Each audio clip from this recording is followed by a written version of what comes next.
গাজীপুর মহানগরের টঙ্গী পশ্চিম থানাধীন দারাইল এলাকা এখন চরম আতঙ্কের মধ্যে রয়েছে।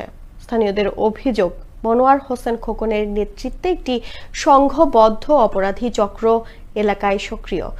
মাদক, চাঁদাবাজি, অপহরণ ও হত্যা মামলার অভিযোগ থাকা সত্ত্বেও রাজনৈতিক পরিচয়ের আড়ালে তিনি প্রভাব বিস্তার করেছেন বলেও দাবি ভুক্তভোগীদের। আর পুলিশ বলছে এ বিষয়ে অবগত নন তারা। গাজীপুর থেকে বিস্তারিত জানাচ্ছেন সহকর্মী শাকিল আহমেদ।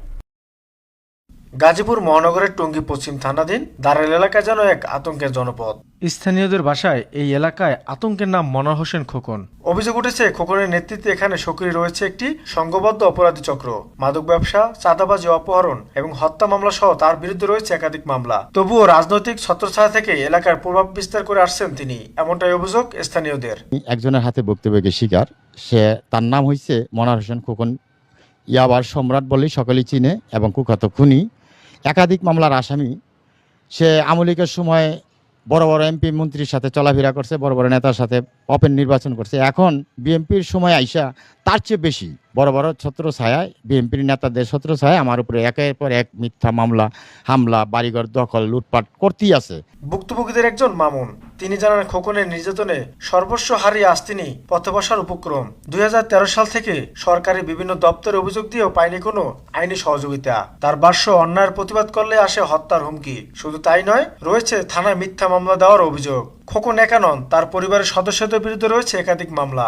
স্থানীয় বিএনপি নেতাদের অভিযোগ, অতীতে আওয়ামী লীগের শাসনামলে সাবেক এমপি ও ওয়ার্ড কাউন্সিলরদের ঘনিষ্ঠজনদের ছত্রছায়া থেকেই খোকন এলাকায় অপরাধমূলক কর্মকাণ্ড চালাতেন। তবে বর্তমানে তিনি নিজেকে বিএনপি পরিচয় দিচ্ছেন। দারাইলের খোকন, সে সারা বছর সারা জীবন তার জীবন দশায় আওয়ামী লীগ করছে। তাকে কখনোই আমি বিএনপির কোন অঙ্গ সংগঠনের সাথে জড়িত কোনো মিছিল, মিটিং এ, কোনো রাজনৈতিক প্রোগ্রামের ছবি আমি দেখি নাই। খোকনের বিরুদ্ধে অনেক মামলা আছে এবং বিগত ফ্যাসিস্ট সরকারের আমলে আওয়ামী লীগের নেতাদের সাথে সম্পৃক্ততা হয়ে সে অনেক ব্যবসা বাণিজ্য করছে। গেল 5ই আগস্টের পর নিজেকে প্রভাবশালী বিএনপি নেতার ঘনিষ্ঠ হিসাবে পরিচয় দিয়ে খোকন টঙ্গী পশ্চিম থানা তাঁতি দলের সাধারণ সম্পাদক পদে নিজের নাম অন্তর্ভুক্ত করেন। এতে এলাকায় ব্যাপক আলোড়ন সৃষ্টি হয়। এ বিষয়ে জানতে চাইলে অভিযুক্ত মনোয়ার হোসেন খোকন মুঠোফোনে সকল বিষয়ে অস্বীকার করেন। তিনি নিজেকে বিএনপি কর্মী হিসেবে দাবি করেন। বিএনপি করছি, প্রমাণ আছে। বিএনপির নেতারা লগে টঙ্গীর মধ্যে যত বড় বড় নেতা আছে সবটার লগে আমার মামলা আছে। নতুন করে চাঁদাবাজি মামলা, এই মামলা, সেই মামলা। কিন্তু আমার কাছে কোনটা, আমি এত কিছু করি, হেটা করি ভাই, কিন্তু পুলিশ কি করে? পুলিশ কি ধরতে পারে না? অন্যদিকে এ বিষয়ে গাজীপুর মহানগর তাঁতি দলের সভাপতি তাজুল ইসলাম ব্যাপারীর সঙ্গে কথা হলে তিনি জানান, আর আমাদের মহানগর সেক্রেটারি সাহেব সহ আমরা একাধিক নেতা বৈশা একটা তদন্ত কমিটি করছি। তদন্ত কমিটি রিপোর্ট দিলে বাকি সিদ্ধান্ত দিব আমরা। এত অভিযোগ থাকা সত্ত্বেও পুলিশ বলছে এসব বিষয়ে অবগত নন তারা। আমাকে তথ্য দিতে বলেন, আমি এটা দেখবো। দেন আমি পশ্চিম থানায় এই বিষয়ে আমি খোঁজ নিচ্ছি, আমাকে একটু সময় দেন।